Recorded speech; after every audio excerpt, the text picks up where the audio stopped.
What's going on? It's Billy here from Storm Trades, here with another trade recap.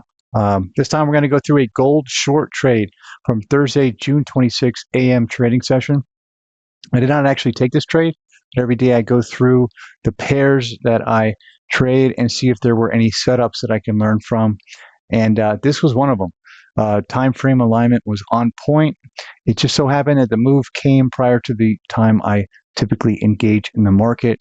The move happened right after 8:30, and I am typically engaging with gold after not the 9 a.m. cash open. But we learn by repetitively seeing and reacting to our model and going through the process. Okay, so let's get right after it. On this particular day, the daily bias for me was extremely easy to read, right? So that's my number one thing. On the daily bias, I want to see something that jumps right off the page, right off the chart, and gives me an idea of the narrative. Okay, so first things first, whenever I am analyzing the daily chart, I want to mark out the previous daily high, previous daily low. I always run a fib of the previous daily candle, right? Get this idea from T-Trades, and I give credit to T-Trades on this. If we're going to be looking for lower prices, I would want the wick to be forming up here in the upper quadrant as we engage this internal range liquidity, and I'd look for some sort of an expansion move downward, right? Now, I just want to make note, I just said we had this internal range liquidity here, and price is always doing one of two things. It is rebalancing an imbalance, or it is seeking liquidity in the form of swing highs and swing lows. So internal range liquidity to external, external to internal.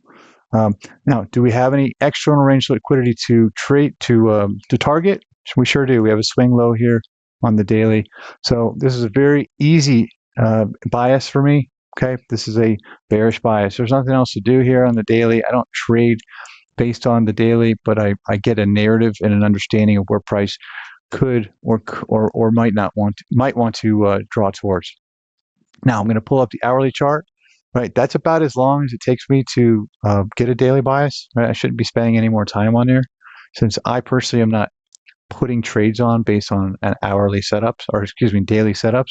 But it just having a bias helps me with my plan and helps me with my confidence when I do enter a trade that happens to be on sides. All right, now let me pull up the hourly chart. What I'm looking for on the hourly, okay, especially since we've engaged this internal range liquidity on the daily, is I'd like to see some sort of a change in the state of delivery. Now you can see we've got lower lows, higher highs and higher lows, higher highs, higher lows, higher high, and now we've just broken and closed below this series of up close candles that went in and took liquidity. So I'm going to mark out right here as our change in the state of delivery. Right, and I like to draw a fib whenever I can get a clear change of state delivery and just sort of see if there's any forms of liquidity below that match up with the standard deviation levels. Right in between the minus 1.5 to minus 2 is the swing low. I'm going to pull this over here, right on the daily.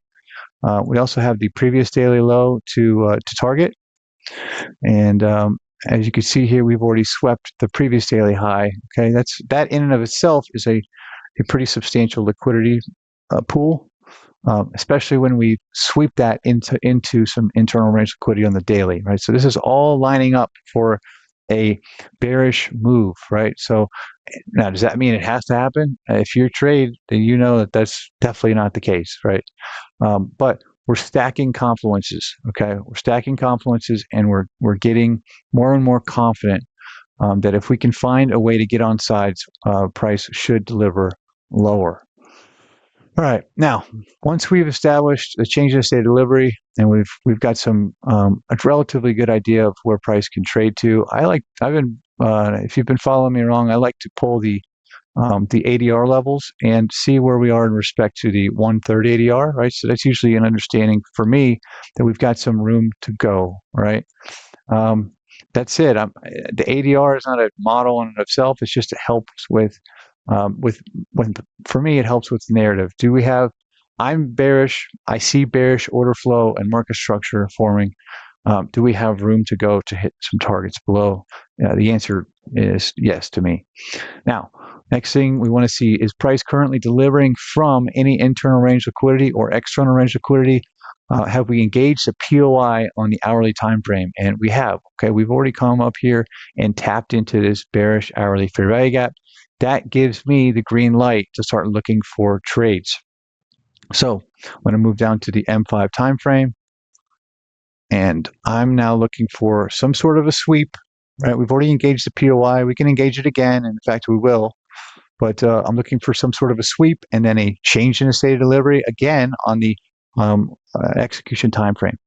And with that, I will get on sides with the trade, especially when I have nice confluences here with the time frame alignment. Now let's move price forward here a little bit, and we'll wait for some sort of a sweep, and we get it right here. Okay, so I'm just going to make note that we've got a liquidity rate here. And now this isn't really significant, right? This series of up-close candles is not significant unless we get some sort of a displacement and close below. Now, we just so happen to get that on the very next. Okay, so this is a V-shaped move closing below the series of up-close candles, right? So let's mark that out. And as soon as I see that kind of move, okay, with all this liquidity below and our 130 ADR down here and our previous daily low down here, I want to get on sides. So I'm looking to enter right at the close of that down close candle. And I got a pretty large stop here, but I'd like to go if I can. I don't really have anything. There's nothing to put it at here. So if I don't have anything, I'll just go to the swing high.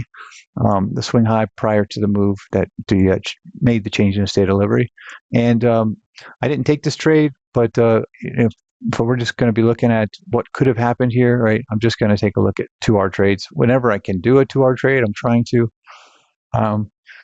In my funded accounts, I probably would have gotten out right around the 130 ADR just because I don't want it's a trailing drawdown to, I'm trading with Apex. So if you guys trade with Apex, you know what I'm talking about.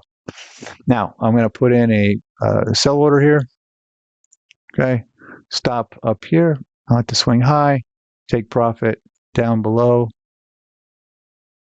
at the at 2R, and this 2R is very close to the previous daily low, which is what a target that I would normally look to target. All right, and let's move price forward here. We got no drawdown. It's a beautiful trade and delivered. Okay. I think it's really important to go through the pairs that you are analyzing every day after the trade day and to see if there were any A+ setups that you missed. Right? I'm not gonna make them all. There's gonna be days where I don't trade at all, right? Well, I have a day job and sometimes I cannot trade. I will then go back and look at my pairs and find the trades for the day because it's just giving me reps and it's helping me understand exactly. Again, just simplifying my process and doing it repetitively, right? Until it becomes it's just second nature, right? Just helping my eyes see the setups and read price. Anyway, if you guys got anything out of this at all, I really appreciate the listen. Please like, subscribe, and comment if you want. I really enjoy comments. You guys have a great one. I appreciate you guys. Bye-bye.